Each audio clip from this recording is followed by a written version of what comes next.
All right, Bruce Kittle here with Hidden Pearl Studio, and I am sitting with, not quite, but looking at Adam Skolnick. Adam's joining me from California, his home, I believe, and Yes. just a special Hidden Pearl Studio welcome to Adam. Adam is joining me, and we're going to do a little bit more intro. This is part of the mindful parenting effort, and so Adam actually is kind of our first father to join in, and we're very grateful to have him and to share some of his lessons and experiences and such with that. So anyway, Adam, welcome and thank you so much for joining me and taking time. I know you're super busy and have a lot going on, so thank you very much. Oh, my pleasure. Thanks for having me. I think it's very cool that you're diving into the parenting pile with all of this. You know, there's so much to learn. It's indeed it is. You know, it's interesting you say that. You know, both my kids are in their 30s, and parenting is an ever evolving transitional stage, just like everything else in life. And it's kind of Mm. curious that way. You kind of think you get to the stage and it's going to be the same. And then next thing you know, they're different and you're different and everything moves on. So let's see. I just a couple things. So if folks want like a deeper backstory on Adam, he joined us in November 2022, week 15 podcast with the Niners were playing at Seattle. I tried to look it up, but I couldn't find the exact episode number, but Emma will put that in the show notes. So if you want to see that. So it's kind of deep dive on a lot of things about mental prep, his work with David Goggins and such. And so we enjoyed that one. So today we're going to go a little different direction with that. The other thing I just want to say is that neither Adam nor myself, we don't have a PhD in psychology or parenting or any of that kind of stuff. So I'm a lawyer. I got a MDiv, and I've raised two kids, and they're both in their 30s and made a bunch of mistakes. Adam is more in the throes of it, so he's got a newbie, and so we're just kind of starting out. And so everything that we offer here are two dads talking about things that maybe have worked, haven't worked, challenges, and such. If you want research-based data, you know, we encourage you to look somewhere else. So just kind of that. And then the last thing I just want to put up front, I think Adam and I both have what feels like a little bit similar philosophies about the way we've approached our raising our kids. I guess, you know, just similar with everything that we do on Hidden Pearl Studio, there is kind of no blame or shame and no judgment about this. So we are offering, from our perspective, the things that we have found that have worked well for us and our families. And so if you have a different approach, I mean, all good. So this isn't like we're not trying to lay down any kind of flat line about you have to do X, Y, Z. So we're going to talk a little bit about mindfulness and meditation. We're going to try to fold that in with some things that have worked with raising kids. But like if you got a different view, so this isn't anything about that. We're not about kind of black and white answers to anything. These are some responses in situations that have worked for us.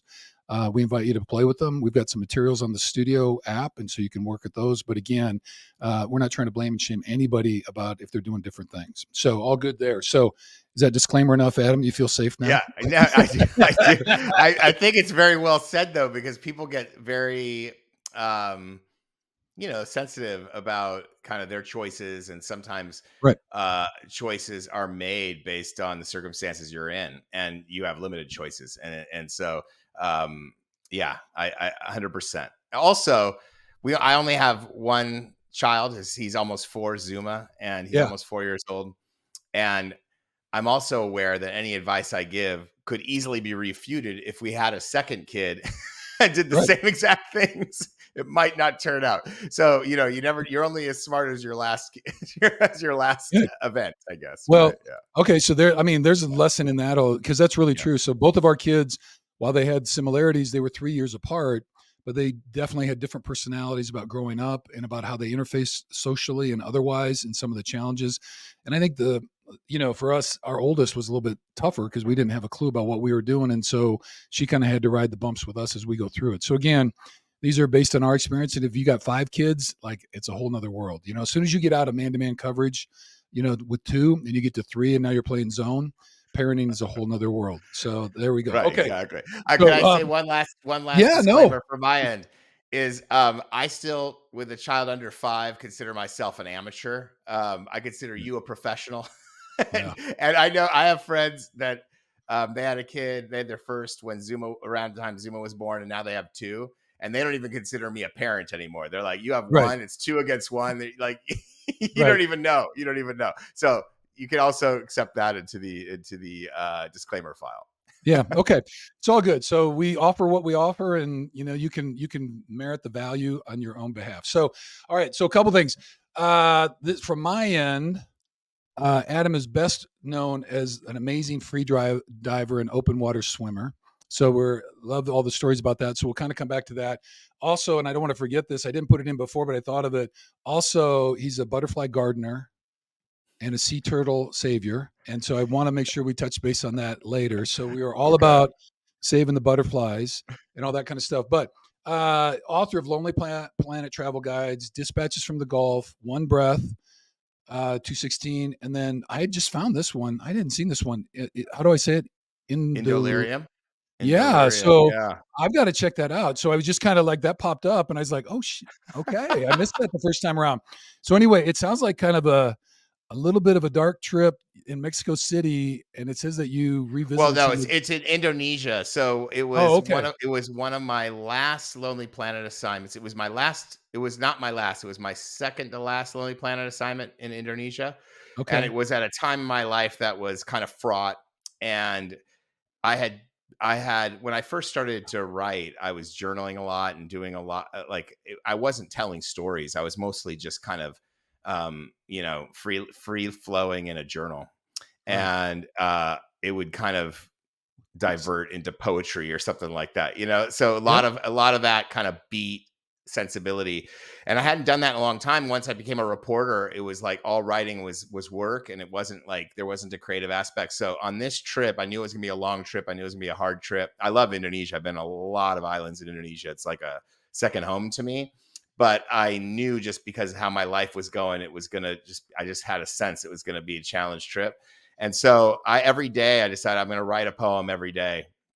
Oh, And wow. so that's kind of the best of that batch. And it's kind of all the weirdness that happened in that trip that was kind of anticipated is in that collection. It's so I just self-published it. I made it a Kindle only kind of thing. I never Yeah. even printed hard copies. I just wanted to get it out there. And so I put it out there in 2017. I think there were hard copies sold at a restaurant in Ubud in Bali at some point. All right. And did you do an Audible or is there an audio version of it? Or is No, it no, there's not. It's a good question. I should probably look into that. And I never really came back to it. It'd be interesting to reread it now. I mean, I stand by it. I enjoyed it. A couple of the poems were published in like a local literary magazine at some point. Yeah. Okay. Yeah, yeah. Yeah, I find it's interesting you say that. I'm in that exact. Like I started a book like 8 years ago, and then George got in Mm. the league, and then I kind of fell away. We got busy, and then journal all the time. And then I have a file on my desktop that every once a week or so, I push in a new poem. Like I Oh, don't even know if it's cool. a poem or not. You know what I mean? It's Right, kind right, of right. I just like there's a thing. I see a bird sitting on a fence, and I do something with. I don't even There know. you You know go, what I mean? man. I'm just Yes. I'm just trying to kind of churn some stuff. So anyway, so I've got my little poetry poem and stuff. I call it. It's on my Love desktop. it. So I just Love throw it. stuff Love in. it. Anyway, all right. And if you want to hear a deep dive, we talked a lot about the creative process later. And I know on the last Rich roll on, you guys talked a little bit about it, and you guys listed some of your books. So we'll see if we Yep. got time for that. But anyway, all right. And then obviously very well known for your David Goggins efforts on his two books. Really cool stuff, all that. And then super famous now for your contribution to the Netflix documentary, The Deepest Breath. So Yeah, no. you're like a star red carpet guy now, and it's Yeah, really no, cool. no, no, no, Really no. cool. No, but thank you. Thank you. I'm in about 5 minutes of the deepest breath. That's true. I was the last guy interviewed. Yeah. Yeah, yeah, It's yeah. really cool. Anyway, Thank you. it's Thank still you. fun to be a part of, and Yeah, it's it's a great fun. effort. And if people haven't watched it, they really should. So it's a really Thank you, cool sir. kind of view. And then obviously we always catch you on the roll-ons with Rich Yeah. Roll. So that's Yep. super fun series. You guys do a great job. Then before we move on to parenting, on the last one, you said that you finished, I think, a new fiction book, Yes, and you I have a have finished story. a novel, but Yep. it's not. No, we're working to find the publisher now, so that's all in Right. process. So we're a ways away from bringing it to the market, Okay. but yeah, I've been working on that for thinking about it for 10 years and working on it like off and on, but really mostly on for the last 4 years. The only Right. time I stopped working on it was when I was really deep into Never Finished with David, and so Yeah. I took a break and then came back to it after.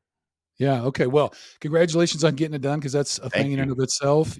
Just to, like you said, thinking about it for 10 years and it just hovers and there it is. It's kind of it's an extra rock in the backpack in a way. Maybe a good one some days, and some days it gets pretty heavy. So Yeah, it anyway, does. It does. You know, it's like these books start talking to you, yeah. and so you have to get it out of your head. So you have to have your notes app or a notebook or whatever. And once the book starts talking to you, it won't shut up.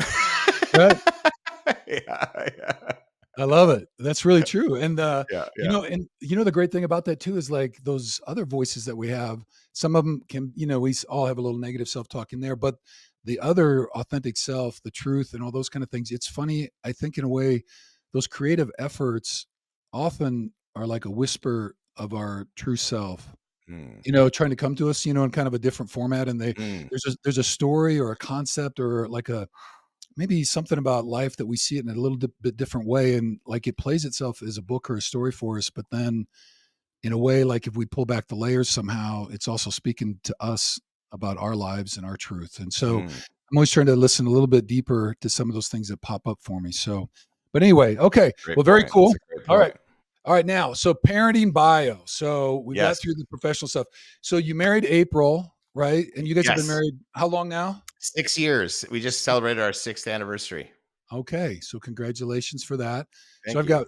I have my 40th coming up in July. Oh wow, that's what I say, man. You're the professional. I'm gonna be the taking notes. Oh man. Well, we survived. Okay, and then Zuma, and you said I think is almost 4 or is 4? Yeah, he turns 4 in August, so he's Okay. just getting towards the end of his 3 year, and it feels like he just clocked into a new phase. You know, like how that Ooh, happens. So it just feels like a new phase has begun, and yeah. man, it's been so fun. I mean, it's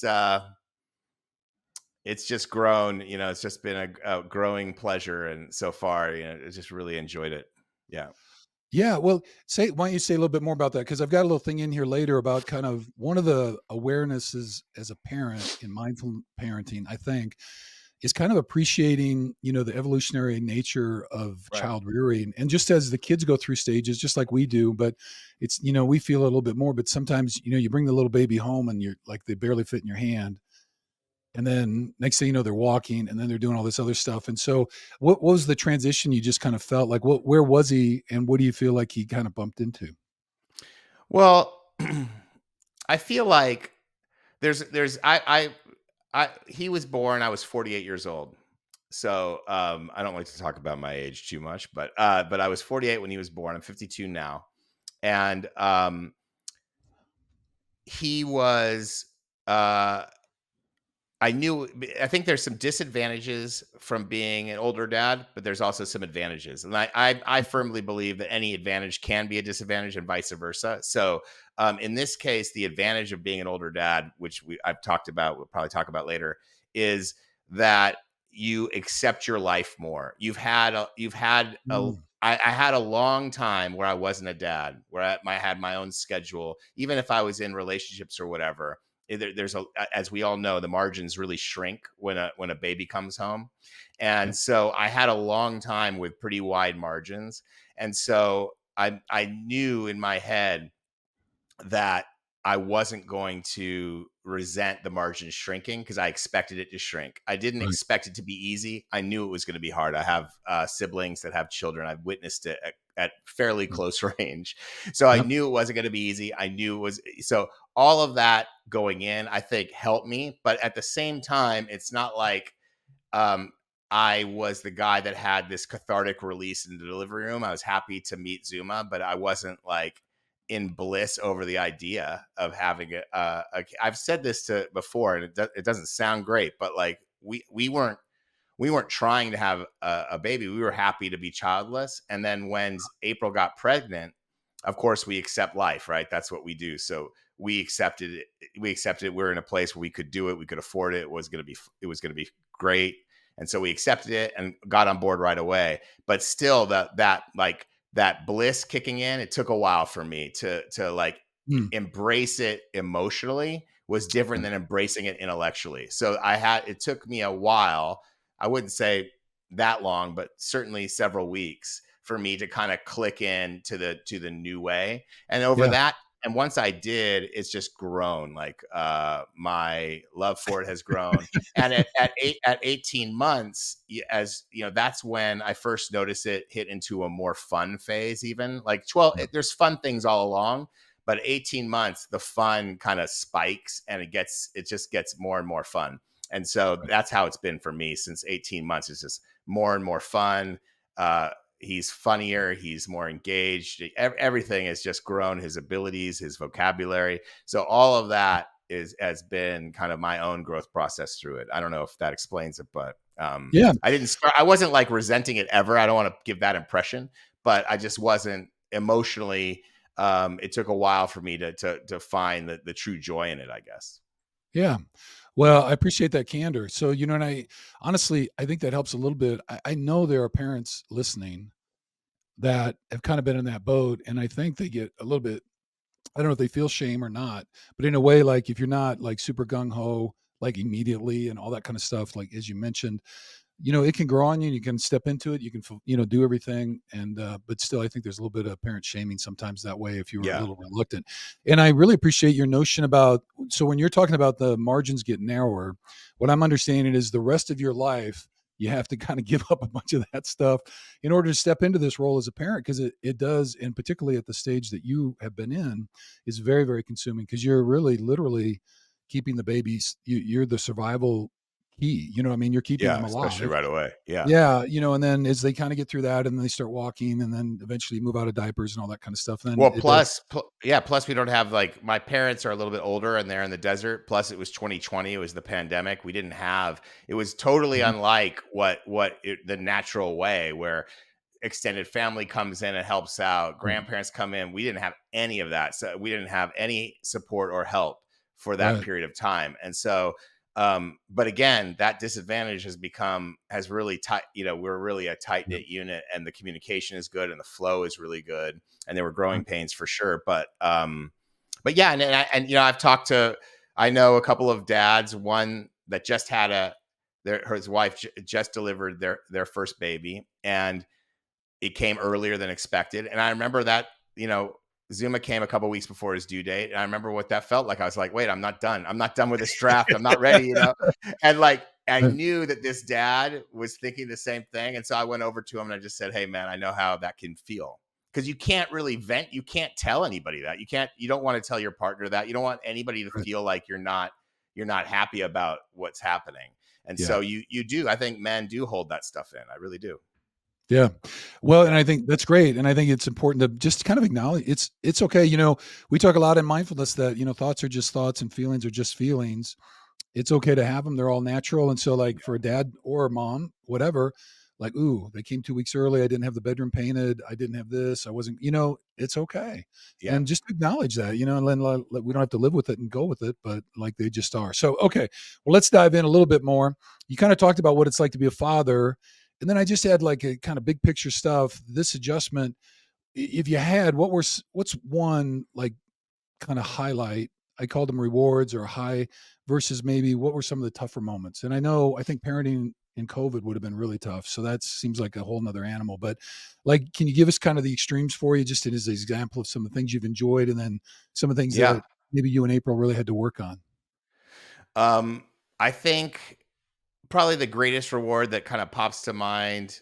Um, I mean, I guess it's hard to pick one, but like Yeah, yeah. we Just did a something in big, the top five. It's all good. Yeah, I don't yeah, want to. we did a big trip recently. We hadn't been international, like as my whole Lonely Planet life, and even after that, April and I were both kind of travelers, and so the Mhm. international lifestyle. Like, I mean, I was on the road 9 months a year, most years for 10 years of my life or more, and so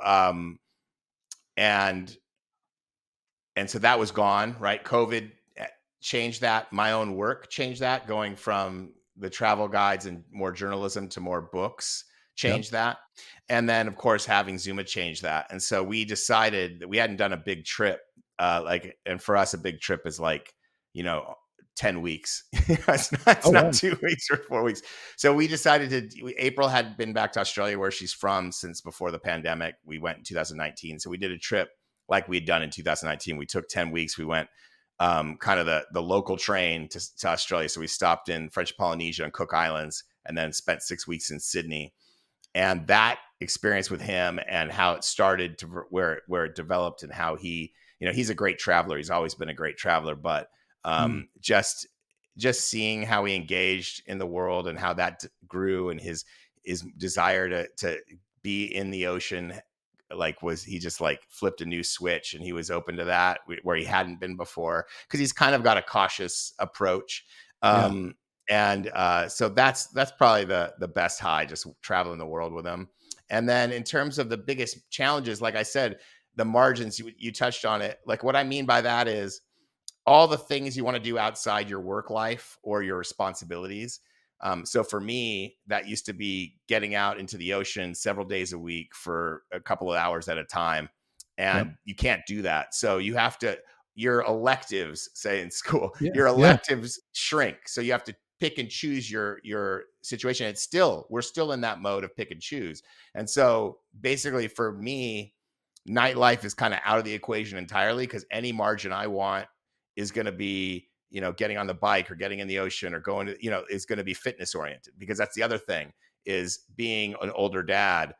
I'm very aware of the other advantage is being aware of my mortality. And Yep. so, wanting to stay fit, wanting to stay, alive basically for him as long as possible and be fit. So that's so I think finding the margins is the challenge, because sometimes I feel I have the margin, but April has other ideas. And so the communication around the shrunken margins, right? That's Yeah. probably been the biggest challenge that has presented itself over the last 4 years. Yeah. Well, then I think that's super real. It really is. So you're doing all those other things, and then you've had this other life, and the fitness part is really big. I mean, I Mm, wasn't not 48. I think I was 34. I think, or 35 when we first started having them. So a little bit older compared to the old days, when they used to do all that kind of right, stuff. But I, right, I right, think right, that I right. really feel that, and then trying to balance that with both parents, and how that you guys are doing that. So we're going to jump into that. So okay, Okay. well, good. Then I'm just going to do so. People that are listening, they may or may not have been following the mindful parenting stuff. So there's 5 episodes up. You can listen to those. There's some PDFs that go with them and all that kind of stuff. I'm just going to say a word about, and then we can talk into it. So I know when we were talking about this, and you shared that you've kind of, it seems like you'd slipped away a little bit from your meditation practice and all that kind of stuff. You're kind of back Right. into it. So maybe just give us an overview of kind of where has mindfulness and meditation been in your world, and where are you at with it today, and just Yeah. kind of some of those things. So years and years ago, I got into yoga and I started doing a daily yoga practice. And at the end of my yoga practice, I would do, 11 minutes of silent meditation, or sometimes mantra meditation. For many years, it was mantra meditation. It wasn't silent. Then I switched to silent meditation in the years before Zuma was born. And then once Zuma was born, I've always been the morning guy. So, I would stretch out with Zuma when he was a baby. I'd get him all set up, and then I would stretch, but I couldn't really meditate in the same way. So I decided to give that up and went to just an affirmation kind of thing. And then this year I brought back meditation. There was a space to do it, so I started to do it again. And so I'm doing basically 11 minutes of daily silent meditation every morning. I'll stretch out and make breakfast with Zuma. Then it's when April comes down, ready to start the day from her end. Then I'll kind of detach and go do it. And it's become a thing where Zuma even jokes about it, knows it's coming, and likes predicting it. So it's definitely um, in the house, like that Right. idea and that vibration. And so that's all it's been. I haven't been. And after the meditation, what I typically do is I read a verse of either the Tao or the Hu Ha Ching, Yeah. and then just kind of study that. And sometimes it'll be the same verse for a week, 2 weeks. Sometimes I'll switch it the next day. So depending on how that resonates and what I need to learn, and so I'll do that, and that's all part of the practice. Yeah. Well, that's beautiful. So there's just a couple things in here that I want to make sure, and this is stuff that we try to emphasize. So one, life changes and life throws a lot of stuff at us. And so for folks, so when we talk about mindfulness and meditation, it's stuff that we believe in. There's a lot of data to support it and all that kind of stuff. The other, this is back to the no blame and shame stuff, right? there are days or weeks and or months that sometimes life doesn't give us that opportunity. And so, if you're in one of those stages right now, no worries. And so it's like sometimes the idea and intent and hope to get back to it is all you can hang on to for a while. And I certainly remember those days when my kids were little, because there was no like they get Right. up and they're going. You don't have the minutes. So anyway, so No. that's all good. So find the space that you can, and that's great, and that you're finding your way back into it. When you go, well, I'm just doing 11 minutes of silent meditation. There are a lot of people that be super happy with 11 minutes. Right, And right, right, so, you right. know what I mean? So Yeah. 11 minutes, that's a pretty good chunk, honestly, particularly with silent meditation if you're not using something else. So very good. So that's great. Congratulations. And, Thank all you. that kind of stuff. And then I just want to tie it back to something that I talked to in a couple of the episodes. So when we talk about, what does it mean to be a mindful parent? So there's the day-to-day process of how we interact with our kids. But the other part of it, and I think this is one of the more important pieces, is just modeling it. And so, and that comes in two main forms, I think. One of them is this practice element, in that when your kid grows up with you kind of either going off or eventually including them, or, but it's just kind of built into their lives. It's not this weird, funky thing. It's just this thing like my dad likes to meditate. And so there's this awareness of it. And so when we're modeling it in that way, I think that's one of the greatest ways to teach, because every other aspect of your life, your kid is watching, Mm. and you are modeling and teaching constantly, Yes. And Yes. so, and I talked about that 2 episodes ago about the golden rule is just try to be the human being that you want your kid to grow up to be. You know what I Yeah. mean? And that's really it. And so what does that look like? So anyway, so I think the modeling piece is great. And then eventually you can move into maybe teaching them, here's what we're doing and why it matters and how we do it and all that kind of stuff. But the Mm. number one thing is just you modeling both what it looks like in life to be a mindful person, and then what your practice looks like. So those things in the modeling world are great. So all right. So very good. So I think I have a little outline. I don't want to spend too much time on that because folks can do that. In brief, our definition of mindfulness is paying attention to the object of your attention without judgment. Mm. Paying attention to the object of our attention without judgment. So if it's a mantra, typically you're blending between your breath and the mantra. So for example, there's a whole bunch of different, but maybe it's an I am mantra. So you might say I am with each breath, and you kind of work with it. And sometimes that takes you different places and all that kind of stuff. And so that's the focus. And then if you find yourself thinking about, free diving in the ocean, then you're kind of off, which is okay too. We like that. And then just doing that without any kind of judgment. So it's just trying to be able to kind of train your mind to focus on one thing. Could be the refrigerator humming in the background, could be your breath, could be a Mm. mantra, whatever that is. Mm. When you're doing silent, is it a breath-based focus for you? It is a breath-based focus, but lately I've been trying to do like have the heart and the brain kind of merge. So I'm focusing on what I call like the Mm. range finder. Like a cameras have this thing Yeah. where you don't focus normal. You have to kind of get the range finder to come together in the way the lens works. Yep. And so it's not the same as like an automatic focus. Or even beyond. It's obviously it's manual focus, but it's the way it works to focus also is different. And so you get these two boxes that kind of align, and then you're there. And Yeah. so that concept of the mind and the heart um, becoming the rangefinder, and I search for it, man. My silent meditation is only silent in external when viewed from the outside. It is not silent. So I Yeah. try my best to just let go, Right. and I don't focus the attention as much. So it's not. I could learn from just do. That's why I did mantra meditation, because my brain was so loud. But Yeah. I switched to um, silent meditation in the hopes that it falls away, because sometimes it does fall Yeah. away, and then you get that feeling. Yeah. Yeah. Yeah, and that's part of the journey. So for people that are just starting, especially if you've got young kids, there's not a lot of stillness. And kind of what we're trying to move into is to find that silence, that stillness within. And that's when some of the other things kind of pop up and reveal themselves to us. And so when your mind and heart converge and the viewfinder is in focus, bam, there it is. So that's It good. is. That's, It that's is. why It you have is. that It is. glow about you. Okay. Well, good. All right. So I'm going to leave some of this on the other kind of stuff. We talked about that. One thing I did want to just talk about. So in setting this up, and then I want to jump in because you sent me some great stuff to talk about, and I really want to get to Okay. that. Okay. In a couple of the episodes, I talked about the concentric circles of parenting. And by that, I mean that in the so of the concentric circles, small and then it gets bigger outside's Yep. the nested egg thing. And when there's a lot of different models of that, but in my world, I kind of think about that is obviously you got the self, and then you've got your kid, and then the triad that I've kind of come up with that makes sense to me is typically it's myself, the children or child, and then whoever I'm co-parenting with. I mean, that's the Mm. most immediate kind of triad. And then we have these nested egg kind of concentric Like a circles. Venn diagram. It's like a Yeah, Venn diagram. Yeah. yeah, Yeah. exactly. And so, and then outside of that is typically immediate family, maybe. I mean, some people have that. Like you guys did not have that in COVID. I mean, you had it, but it wasn't accessible. And Right. so there's those interactions. And so just kind of understanding. And then as your kids get older, then you've got friends and family, neighbors, school, extracurricular activities, blah, blah, blah, and all that kind of stuff. And so it just, and then I think one of the things we've tried to emphasize is really kind of protecting that inner circle, Mm. being super intentional about the culture and tone and those kind of things within that inner circle between you, your co-parent, and your kids. So, all right. And then we talked about modeling already. I've done some work around for parents to develop their own set of core values about who they want to be as a parent and kind of creating a vision and doing some visioning and kind of visualization around that kind of stuff, particularly as some of the settings come that we find that to be difficult. We've encouraged folks to look a little bit, and we didn't really get into this. We could maybe later in another one.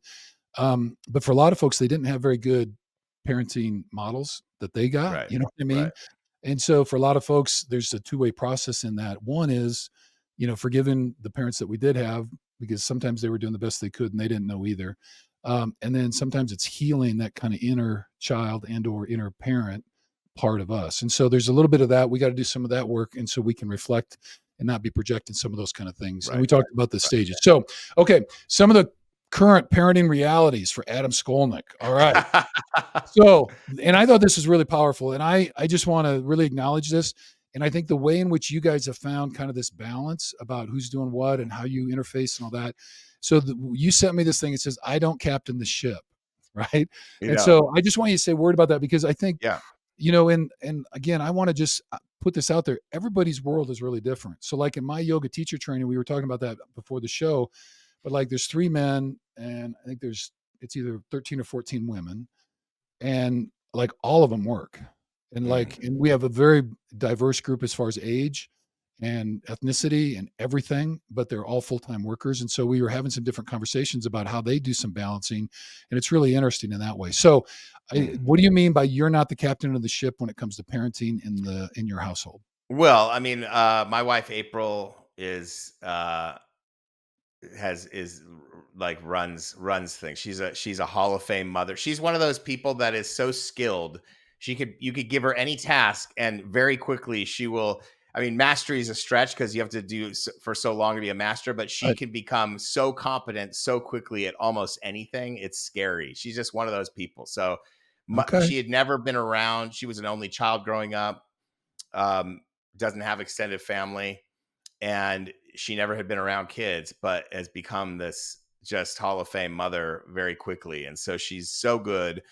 She's kind of laughing me being on this parenting podcast because I mean, it's not something I'm like ever study or anything like that, where Yep. she'll spend all the time. She found the preschool. She's on top of things, Right. what all the needs that we have. And so, not to say I don't help in the decision making, but my contribution is less on that regard. Yeah. I'm working, and that's the way it is. So, so I got to say it that way because she is the captain, and I'm an assistant, and I have my places where I kind of clock in and can be the primary caregiver, but that's like 20% of the time, I would say. Yeah. Yeah. So I think it's a really important acknowledgement to make, that having a partner and being able to co-parent with somebody in a really active way, whether they have one kid or 3 or 5, it makes a huge difference that way. And the reality is not everybody's in that boat. So, caveat to that, but I do appreciate that. And then just the role that our wives and our partners and or whoever can make with us. And so that's a Yeah. great acknowledgement. So maybe we'll have to do a follow-up maybe and get the co-parent on sometime and she can Yeah, she get can the dish expert. out the real thing. But You got the any wrong guy. You got to get the expert out here. well, but you know what the right part is that you kind of get it, and you guys have found a really, and I think this is what it is. It's like acknowledging that. And even this is kind of a mindfulness practice in a way, like Yeah. how you guys share roles, who's going to do what finding the balance between your work and their home and all that kind of stuff. So, Yeah, okay, yeah, which no doubt. takes us to the other one you put in is kind of work-life distractions. And Mm. so there are times when you get really pulled away and you guys have found a balance. So talk to us a little bit about some of the challenges within that framework. I'd say there's two kind of elements there. So sometimes if I'm nearing a deadline on a project, especially a book project, it becomes so full on that it's morning, noon, and night. Especially finishing Never Finish is a great example. Like um, we thought we were almost done, and then somebody who was in the book originally just had second thoughts and didn't want to be a character in the book for exposure or whatever. Oh, So when you okay. say that to David, David's like, cool. He turns the page. It's almost like you hear athletes, okay, moving on to the next thing right away. It's gone. Like there was never, we all were on the same page right away. It ends up being a much better book. Everything was good. But what that meant was these late game rewrites and it just, Right. the intensity just ratcheted it up. And Yeah. so doing that, um, I'm literally, I can't spend the time I need to spend with the family. I have less time than normal, and April picking up all that slack. So that can happen. But I was also talking about how sometimes I just feel the pressure, I guess, or maybe, and usually this comes in future thinking of like desire, ambition that comes out of it. It's not Mm, usually in the actual construction of a book where this comes up, but more like I'm more likely to be distracted while I'm in the room with Zuma or anybody really if I think too much about the trials and tribulations of a given project or a given a plan and scheme, say.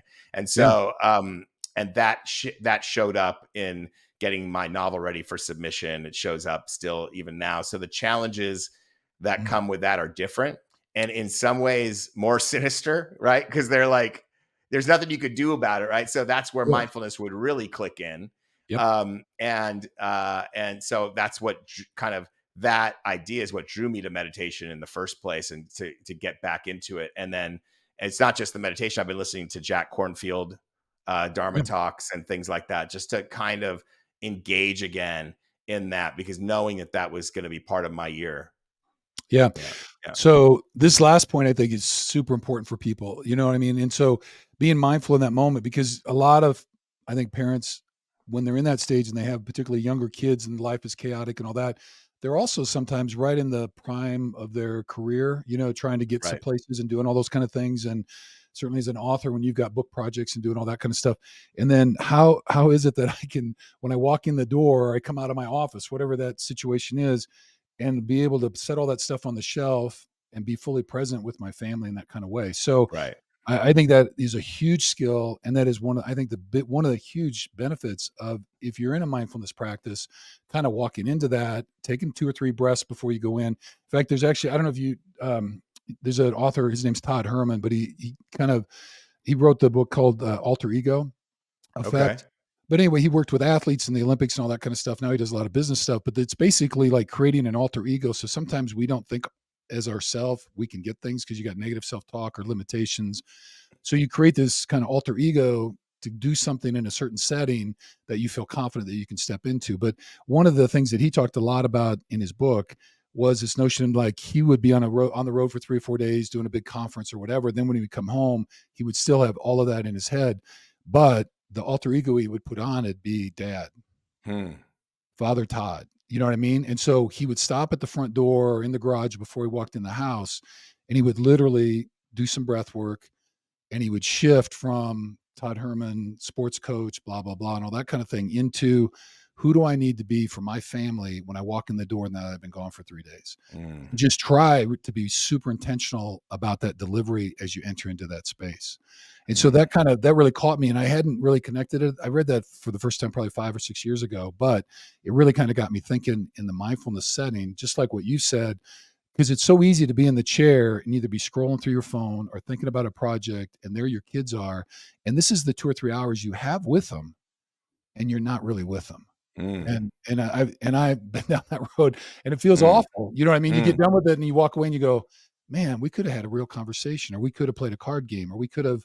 And so it's just kind of backing up and like being able to set your stuff on the shelf and being aware of that. So really appreciate you making that kind of point. And that is, I think, an ongoing struggle always. Yeah, So, and the start the chart you sent me with that start strategy, mhm, um, like you were talking about what Todd was doing, yeah, um, that it's to me like I always feel regret when I react, especially, and it becomes like a confrontational kind of thing, whether it's trying to get off the phone of a robocaller yeah, or a situation where you're trying to fix something with your health insurance, or no matter what, I don't want to have a conflict because it doesn't really help me, right? It right, doesn't help the situation. But and sometimes that happens. My if I get angry, it's in reaction. yeah, The wherewithal to stop and act intentionally. I think that's the biggest gift of mindfulness, is like to be able to do that. And like, because we're all, the way I look at it is every day you're trying to be the best version of yourself in every interaction, yeah, and you have an opportunity every interaction. So if you fail, it's okay, right? Because you have yep, another opportunity. But right. this idea to this alter ego is a really helpful tip. I'm gonna use it. Yeah. Yeah. Well, Yeah. very good, and there's a whole process to it, but, I mean, it's a pretty cool little book on that way. So but Yeah. that's the Viktor Frankl thing about between the Mm. stimulus, who whatever's pushing your button, it's our job to take the spring out of the button and to appreciate that it's been pushed, and then when we have a clear values and a vision about who we wanna be and how we wanna show up, then we can make that choice or try to, and we can choose a response rather than just reacting, and Yeah. that's a lifelong struggle. So, okay, we better get rolling here because 'cause you've got books to publish and all that. Okay, um, also, I think we kinda talked about this. You guys sound like you and April do a great job clarifying roles about who's gonna do what, Right. and all that kind of stuff in that communication process. And then I'll just throw this one in, and if there's anything you want to add. And then I think setting priorities too. And you had sent me something that said that she hasn't been out very much, and she's not had a single night away from Zuma since he was born. So I That's don't know right. if that's right. So, and I guess what really struck me with that, and honestly, this is how when we had kids, like I'd been looking forward to it for a really long time, and I'd wanted to start like 3 or 4 years before my wife. But Mm, mm. she said, "Well, I'm not quite ready." I'm like, I don't know if you're ever really ready, but anyway, um, but falling in, working into the father role for me was like it's like that is one role I never had to struggle with. Sometimes I didn't want to be a lawyer.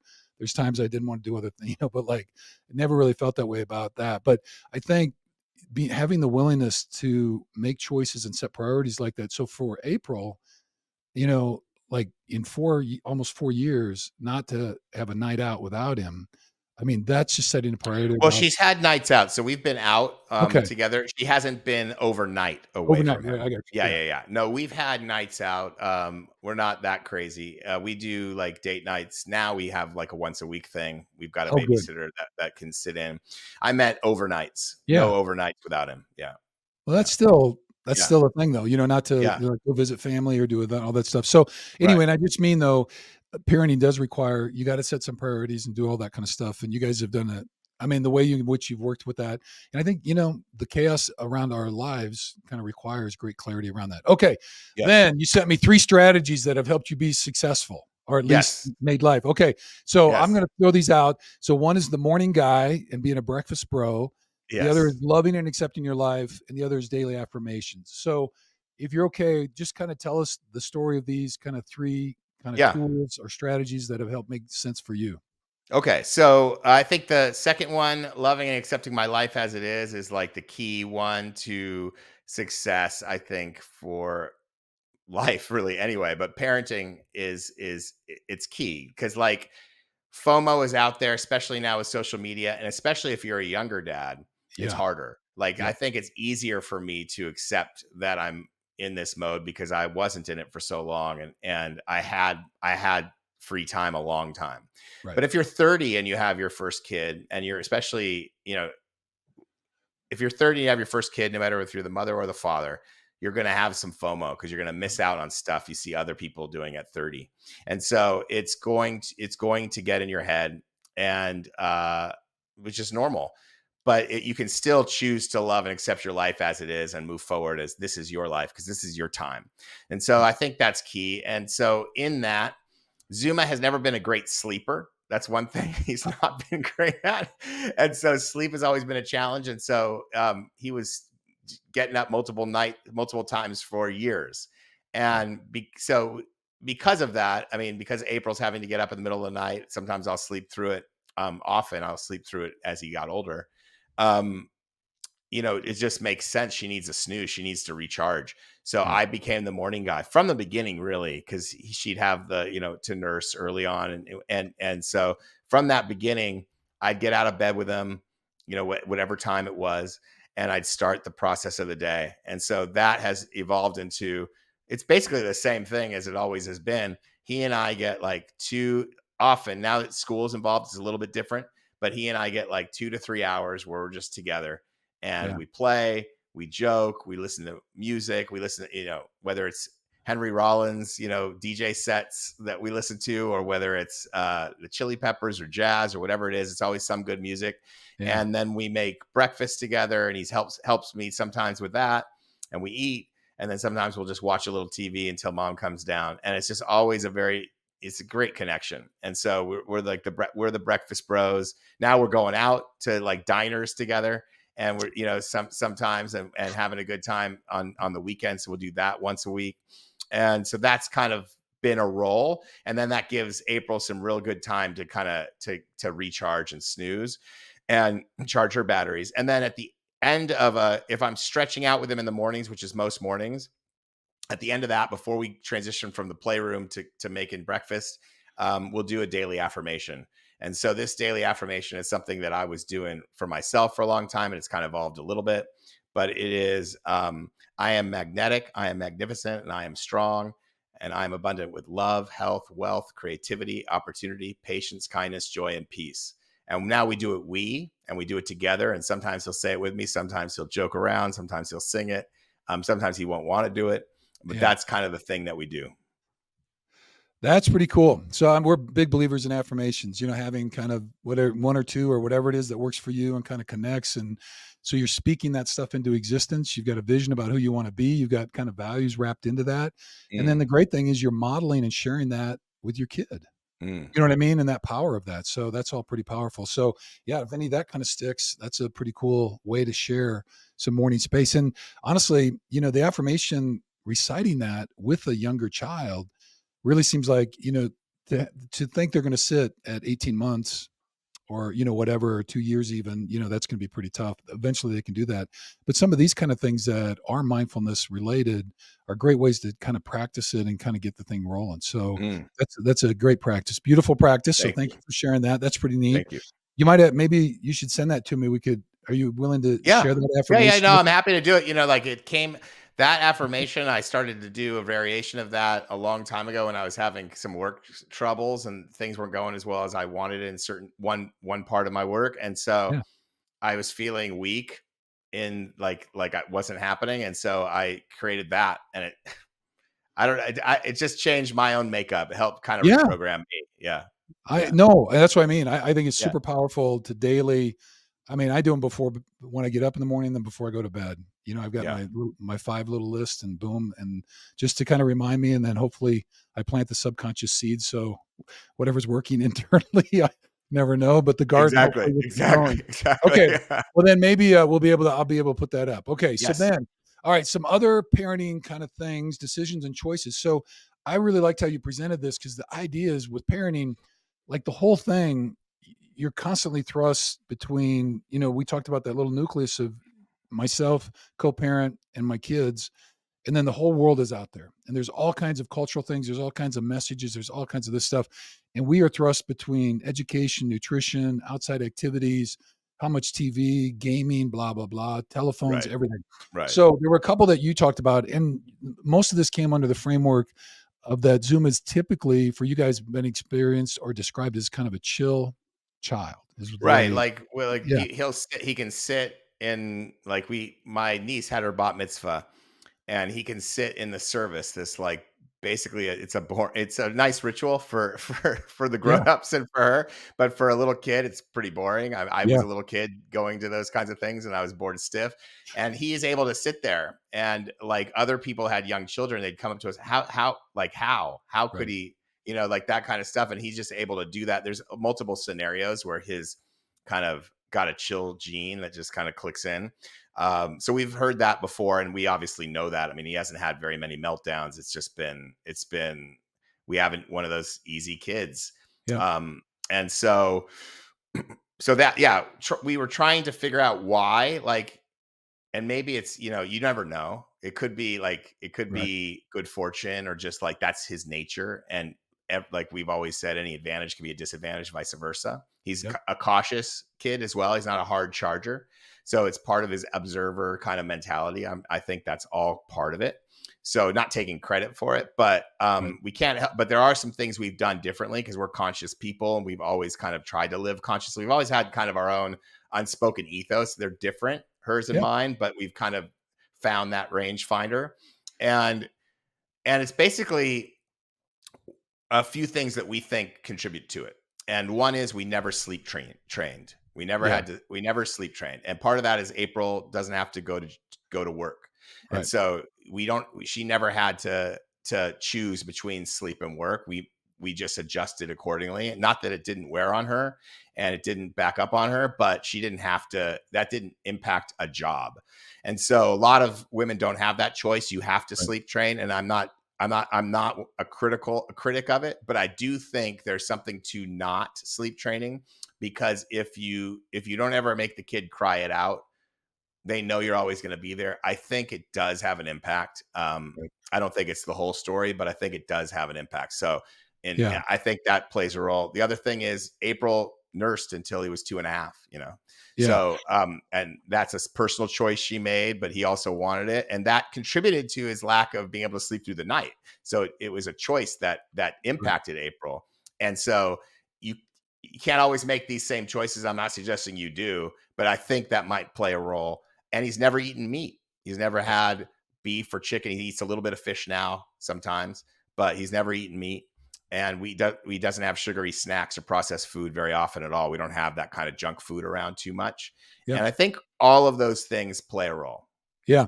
Well, I'm just so for us, you use the term sleep train. So like, so we, Jan, my wife, she nursed our two kids. Typically, I think for our oldest until, we're getting ready for another one, but like almost 18 months, not quite 2 years, in that zone right there. Yeah. Um, and then we kind of did the family bed back in our day. That's what they called it. So like Yeah. if Yeah. they Yeah. wanted to climb in, could nurse, they might sleep there. And then there were all kinds of books that said, don't do that, put them in their bed, shut the door, all that kind of, and of course, and Jan comes from, she's got 9 sisters, you know what I mean? And so her Right. mom, She like her had mom, to. yeah, and well, no, she didn't. Oh, Like she didn't. they would have 5 kids in their bed, like how when all the kids were little, you know what I mean? She used to Right. tell Right. these Right. Right. stories all the time, and her mom was like, "If that child wants to be with you, honey, you let that."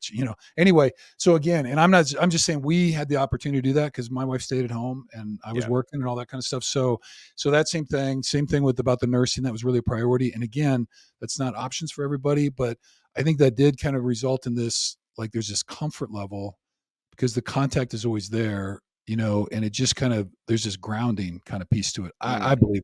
So mm, anyway, and then Jan was she was vegetarian long before I was, but very not very much meat at all. You know what I mean? So and then now we don't eat any meat, but of course they're often, George is eating steak and chicken, all that kind of stuff. That's another right. conversation.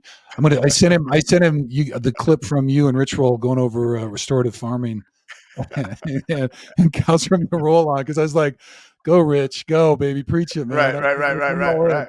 Anyway, Right. so all good. Okay, and then let's see. So, but I think what the message is this for me is like as a parent in the mindfulness, kind of step back and see like all the different things your kids are interacting with and the way in which they're experiencing life. And if we can just slow down for a minute and kind of take a look at that. And so a lot of TV, a lot of gaming, a lot of electronics, the food they eat and their interactions with you around some of those things, all of those things kind of wind in to what winds up your kid. And so, and I really like, because you give us this last one. Well, let's just jump to that. I want to just say that right now is one, you've already talked about your meditation practice and kind of weaving that in with Zuma. But the other thing, tell us about this Friday night phone shutoff Mm. thing, because I think people are going to think you are totally a whack job. But talk to us about that, because when I read that, when you sent that to me, I was like, dude, that's really powerful. That is Right. really serious. All Right. right. So I, it's just being more conscious about the impact of the phone. We all know it. We've heard it. Yep. There's a great Jonathan Haidt book out right now called The Anxious Generation. It's about it's the phone's impact on kids. Yeah. But there's this unspoken impact of the phone on kids, and that's the parents on the phone. And so I just don't like my number. I was looking at 4 hours a day on the phone. It's like it's not healthy. When I feel it in my body. I feel it in my brain. I think it accelerated with all the war stuff that's inundating and all the divisiveness being turned up another notch. That impacted the decision. But also more than anything, my looking at it when I'm in the room with him kind of disgusted me. And so I needed to figure out a way to get a handle on that. And the best way I knew was the same way I got rid of meat from my diet, which was the Blue Zones method, which is Right. don't try to go cold turkey, but create some boundaries. And so I decided to take one day off the phone just to see what happened. Saturday was going to be my day off the phone. And so I did it every Saturday. I'm off the phone. And then pretty quickly it became the whole weekend because I liked it so much. And you can feel it by the time I turn it off on Friday night. I don't turn it back on till Monday morning. Right. And by midday Sunday, I'm like my normal self, like I just Right. feel differently. I can sit in the sun and have a snack and feel just great to be in that moment, like having that whole time expands again. And now I'm like, I need to take a day off in the middle of the week. Love it. I Yeah. might, I might become like Ed Sheeran. Ed Sheeran supposedly doesn't have a cell phone. Maybe I'll be like Ed Sheeran. Well, well, okay, couple things in there I really like. I like your Blue Zone reference. So for folks who Mm, don't know Blue Zone, kind of a study of people who live the longest and kind of the practices and things they eat and all that kind of stuff. And so it's there's a lot of I think main themes to it, but you're right, it's not super exclusive, and there are some they kind of weave in and out of some stuff that maybe kind of surprises people. So this idea about kind of moderation and or but setting up boundaries around some things. So really cool that way. And so that this idea of shutting just being done with it, and I yeah. think we're all encouraged like maybe in the evenings at 7 p.m. so we start to sleep better. And then that's also often family time. And if you can take a day or so or two, what a gift to your kids. And then same Mm. thing for them because he probably doesn't have his own phone yet, No, no, but no. and then, once they hit those, middle school, high school years and they start to get their own phone, on the one hand is great because you can get a hold of them and find them and all that stuff. But on the other hand, a lot of interference with what goes on around family time. So I think that's a pretty cool idea. So we're going to have to like monitor that and see. So that's really appreciate that suggestion and just kind of encourage folks to think about that. So Yeah, like and that, I actually noticed Zuma's reaction to it was noticeable. Like right. his like closeness with me on those days, and like I do think it's impacted the relationship positively. So Well, yeah. I mean, I guess what I'm imagining because I feel like this even as adults, like if we're at night, so we're trying to shut those off. You just feel more accessible to other Mm, people. It's not mm, like I'm flipping through that and if they're talking to you, they don't feel like they're heard. They don't feel right. like you're listening because you're doing something else. And then if you are doing that and they're not engaging you, I think there's a reluctance to really try to engage. And so I Mm, think it can create space to kind of deepen those personal connections. And if anything, in this world, having kind of real connected relationships is pretty valuable. I think they're all yes. really scarce for us. And so I Yes. think, Yes. recognizing the power of that, and particularly if we're trying to be a mindful parent, creating the opening so our kid always feels like they can walk over, crawl on our lap or whatever that is. So that's Mm, pretty cool. So, okay. So we did that. I know you said there were two other pieces and then we'll kind of wrap it up. So I know, okay. thank you so much for your time. So you talked a little bit about the educational decision that you guys made and then also kind of you being working in as a coach. So those were All kind of right. two other floating elements. So I don't know how has that worked and where are you going with all that? Um, okay, so the challenges we talked about was mainly around the margins, and our communication has gotten a lot better, and we're just I think we're at our best as a team than we've ever been. So it's just grown as relationships grow. In terms of coaching, you see when you have a kid who, especially a kid who's just naturally cautious and isn't like charging down the slides as much as their peers, or isn't, you know, Yep. you know, running as hard as some of these other kids, and is just more cautious about it. You do wonder, like, is there something I should do? Should I be pushing him? What is my role? I mean, I know he's super young. Like, what do I do? And so I've kind of felt like maybe I've been too much of an observer myself and just passive and just supportive and not trying to get him to do more. And should I try to push him to do stuff because, you know, it's cool to kind of explore your physicality and all that. Yep. But lately, I think it's just he's just kind of woken up to it. We actually got a tip from our preschool teacher, like doing the little piggy thing. If you squeeze, like especially passive, kind of more observer kids, if you squeeze their fingertips in a Yep. playful way, it gets them more in their body. And we noticed a real change kind of soon after we started doing that. So that was an interesting physiological tip we got from the preschool teacher. And then, but he's just kind of woken up to it and he's accepting of more coaching because I don't want to ruin things for him either. So it's just this balance, trying to figure out where do you push, when do you push. I mean, he's not even 4, so I'm not trying to push him hard, but like when do you try to get him to focus on something, and when do you just kind of let him lead? That is a balance I'm trying to learn, but I feel like I am teaching him things finally, so that's good. Yeah. Well, I think you raise I think that's a really prominent question for a lot of parents. So I guess because I coached George and Emma's teams, mostly George's, and then Jan coached a lot of Emma's teams, but I coached, I think, every sports team he was on until he got into middle school. You know what I mean? Wow. When they really got more organized and all that kind of stuff. And I think for the most part, it worked out, but we had Yes. we had 3 guidelines, it's like work hard, get better, and have fun. And the priority was always to have fun. You know what I mean? And so I think for parents who are struggling with that, being present, supportive, creating opportunities. And I think the one thing I really learned in all that, and actually, I think this was I think Rich had some super child psychologist on, or it was one of his review of the year or something, but they were talking about it. And the big point I took from it was this notion that don't associate your love and approval of your kids with what they do in external context, whether it's sports, school, whatever. Like offer the unconditional love and support no matter what. And Yeah. if they're doing things behaviorally, well, yeah, you got to monitor that. But at the same time, if they don't score 3 goals in the soccer match, you can't be frustrated. Or if they gave up 2 home runs, if they're whatever it is, that you can't attach love to their performance. It's like you got to love them for who they are and make sure they really understand that. And then creating those opportunities and letting them explore and support them through all that. But I think you're right, though. It is really important. Like my folks, they didn't have too much to it, but my mom was really the one, because my dad was such a bookie engineer dude.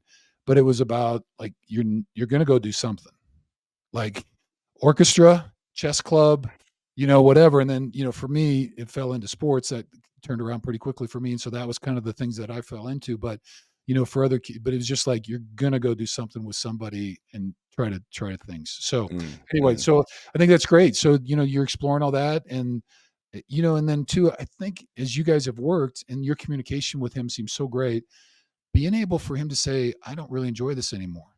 Yeah. Or, I do want to do more. And so like, if you're there, not pressuring, but creating opportunity, and there's that loving kind of connection, then you guys explore it together. There might be something that they really want to do. And, that is the other thing is too, making sure that we're not pushing a priority that we have as a parent about our expectation of them, that we want them to be whatever, is like making sure that we are giving them the freedom to explore and then become who they want to be, whatever that may mean. And I think I know, I mean, I have some colleagues that's been really hard for. They've had a vision of who they wanted their son or daughter to be. Right. And it's been really painful in the high school years where they've had to let go of that because the kid, that's not what they wanted to do. So just doing those kind of things. So anyway, getting a little preachy there. Didn't mean to. No, I love it. That's what I'm here for. I want to learn all that because I'm not even there yet. He's still so young, but sometimes he's like, you'll play ball and he's doing so well. And he's like, okay, I'm finished. That's it. And you just go, that's cool. Let's go do something else. Right. Yeah. And I think the more freedom you give them to do that, Yeah. they can come and go, pick and choose. Yeah. I just, I worry so much about the way our culture and our society tries to narrow people into boxes right away. We're told who we're supposed to be, how we're supposed to live, what we're supposed to think, all that kind of stuff. And like, I'm all for tearing down the boxes, raise kids who are critical thinkers, who read wildly, and all kinds of things. They have a constant set of ideas and they're always challenging and asking questions and they're remaining curious about those kind of things. So I think that's a beautiful thing. And I know he's going to read all kinds of cool books. Okay. Last thing. Okay. Yes, sir.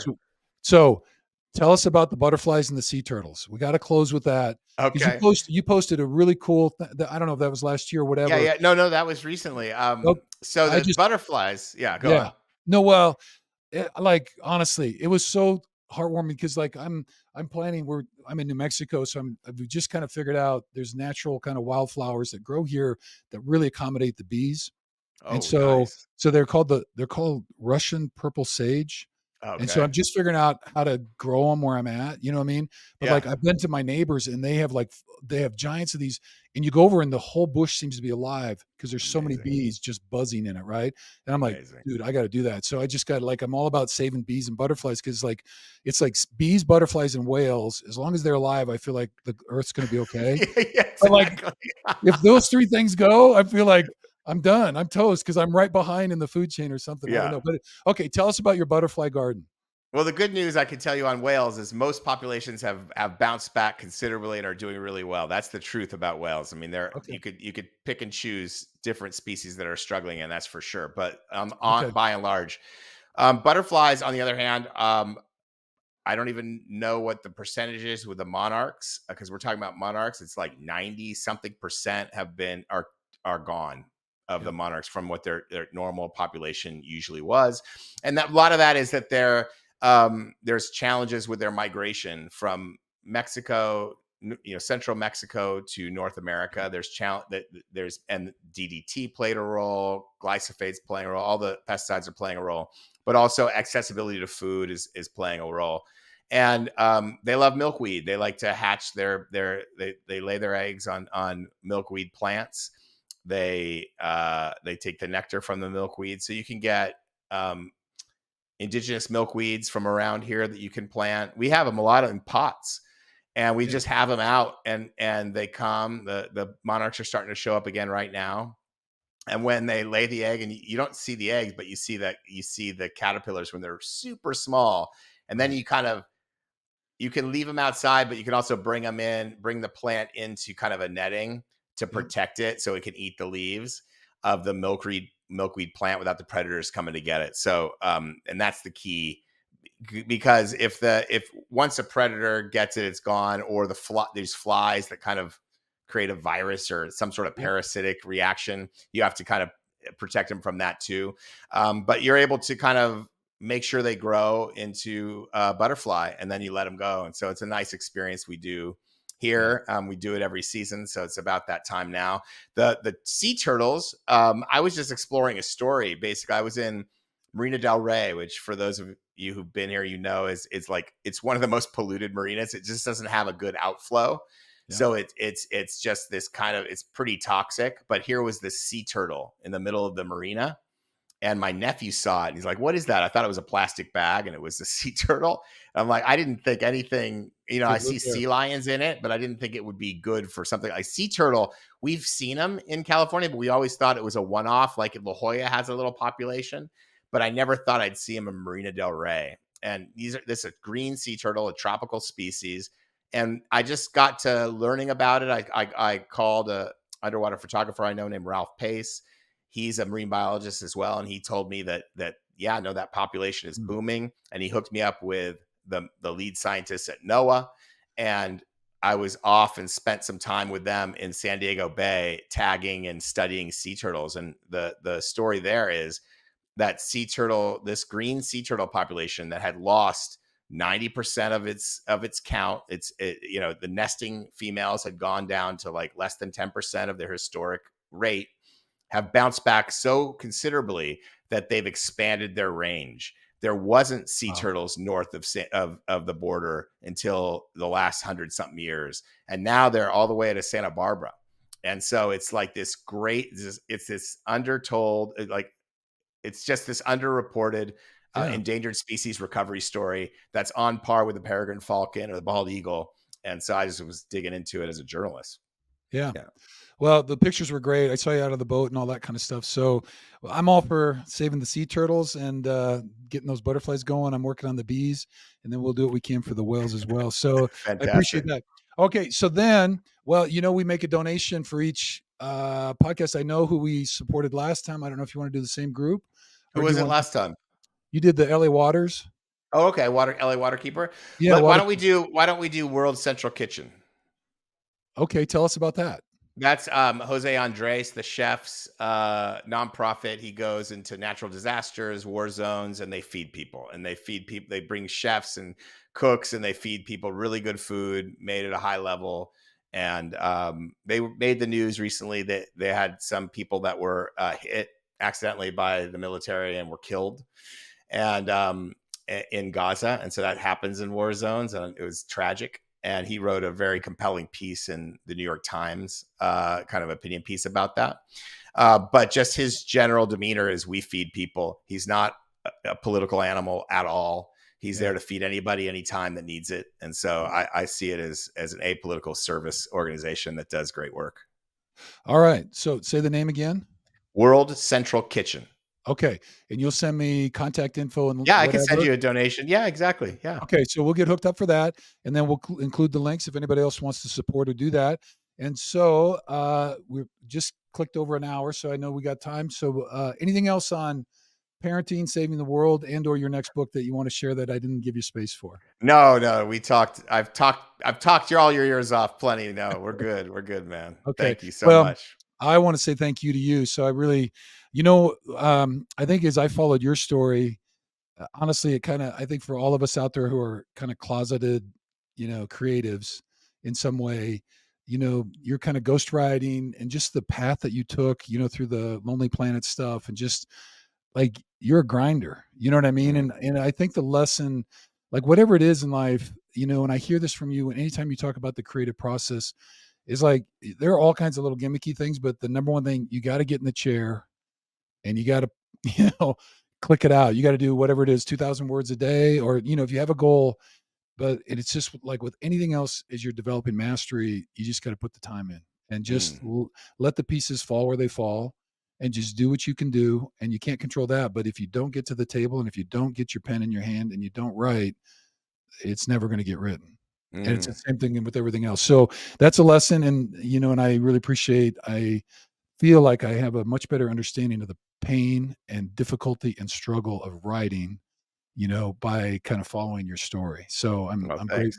I'm grateful Well, for I take a lot of inspiration from athletes. Obviously, I've written about sports, but I yeah, remember when I was finishing One Breath, and I had to file it with the editor at Crown. It was my first book deal, and I was nervous, obviously, about um, they could reject it. That's one aspect that could happen. You could have a book deal yeah, based on a book proposal, and you could turn in the manuscript, and they could say, "Sorry, no deal. Give me back the money we gave you." That can happen. ouch. And so, but at the time, I heard LeBron James say something on just a throwaway comment. What we do is we leave it all out on the floor and we live with the results. Yeah, And it's you can hear athletes say that all the time. And I do feel that way about any project. You give it your best shot and you live with the results. And then seeing, the Super Bowl, you brought up the Super Bowl when we were talking before we started recording, I think. And just seeing, I somehow on YouTube, I saw some mic'd up version of it. I'm sure you saw it. And yeah, George was mic'd up. And I just thought, like, to see him in that scenario and his true self, I just thought it was such a beautiful reflection of who he is and who you guys are as a family. Because I thought he, just presented himself honestly, and you could see in the moment, and he still had grace. There was no bitterness, there was no anything negative. It was all good, all positive, all love throughout. So I yeah. just thought that was a great reflection of him and you guys.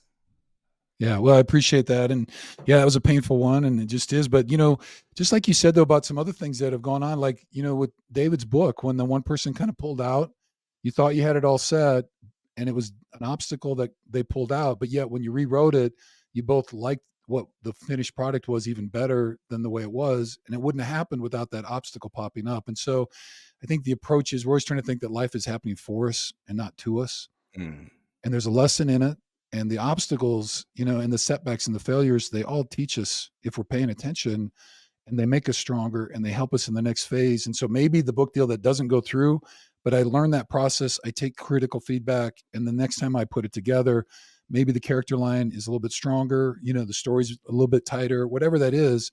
and I get better because of the failure that I had before. So, Mm, and it's not much fun in the process, like when it mm, happens, but it just, that's how life is. And so there's no sense doing anything except getting up and putting yourself back in there. I got a quote up by old Vince. You know, he was Vince Lombardi back in the day with the Packers, right? He's got this little quote, and I won't get it right, but you know, the newspaper people were being all critical and blah blah blah. They'd lost a playoff game or so. I can't remember what the scenario was, and he just said, "Well, my hat goes off to the people on the field and the sweat and the blood and the grind that they put in, and they can't always control whether you win or lose.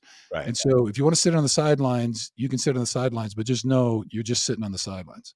And until you Mm, get in and get your hands dirty and you sweat and you offer the blood and the pain, I mean, there's nothing to say. And then if you've done all that and you've given your very best, there is no judgment about that. It just is mm, what it is, and you just got to be able to live with those outcomes. And so yeah. that's part of that story as well. All right, and then we look forward to hearing when your book deal gets done on the new one. Thank All you. right, all Thank right, you. yeah, and then when the movie gets made and all that kind of stuff. So, Yeah, all that stuff. all right, and please give our best to Zuma and April. Tell her thank you for Thank sharing you. you and these I will stories. for sure. I will All right, for sure. we're really Yeah. grateful for that. So, all right.